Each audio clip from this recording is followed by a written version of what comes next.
함께 밥 먹기 싫은 사람 있으세요?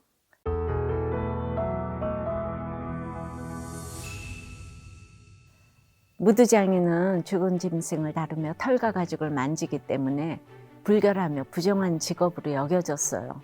그래서 무드장인은 많은 사람에게 더럽다고 멸시를 당했는데, 그런 집에 사도 베드로가 며칠 여러 날 유숙한 것은 놀라운 일이에요.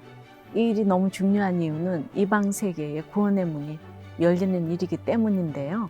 왜냐하면 이방인을 개로 여겼기 때문이에요. 근데 베드로가 무드장이를 만나는 것은 구한말에 에비슨 선교사가 백정, 박성춘을 만나는 것과 비슷한데요. 조선왕조에서 백정은 제일 하층 계급으로 인구조사에도 못 들어가고 가시나 망건도 못 써서 나이가 많아도 아이 취급을 당하는 비인간적인 대우를 당했습니다. 백정 식구들은 영원히 백정이 되었거든요. 이런 시대에 백정인 박성춘이 콜레라에 걸렸습니다.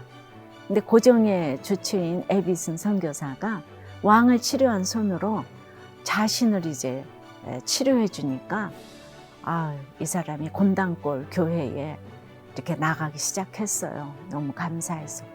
그랬더니 어떤 일이 생겼냐면 그동안 나오고 있던 양반들이 그 백정과 같이 다니지 못하겠다고 한 거예요. 조선 왕조 500년 동안 인간이 아니었던 그들과 같이 교회를 못 다니겠다고 한 거는 이해가 되는 일이죠.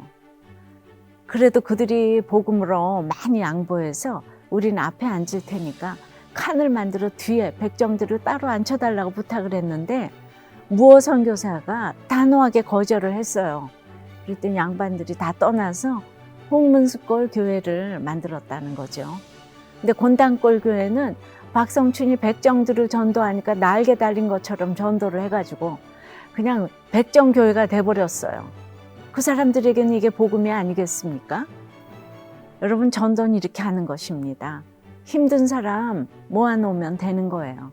반면에 홍문수골 교회는 침체가 되어가지고 이제 3년간 그러고 있다가 다시 두 교회가 합쳐진 곳이 지금의 종로에 있는 승동교회가 되어서 지금 합동의 모체가 되었습니다.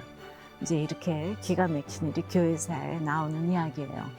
박성춘의 아들 박봉출도 완전 백정이었잖아요. 근데 세브란스를 1회 졸업으로 박사양으로 개명까지 해서 의사가 되었어요. 성령의 선민의식은 이기적인 선민의식을 버려야 하는 것입니다. 택할성 백성 민자이니 택한 백성인데 이것이 특권의식이 되면 되겠습니까? 주님의 선민의식이 되어야 되겠죠. 이것은 이타적으로 구원을 위해 적용하며 나아가는 것이 아닌가 싶습니다. 선민주의는 특권이 주어졌는데 못 누리고 자기를 위해 이기적으로 쓰는 데서 오는 열등감의 발로입니다. 주 안의 모습은 달라도 우리는 하나입니다. 우리 이제 함께 밥 먹을 수 있겠죠?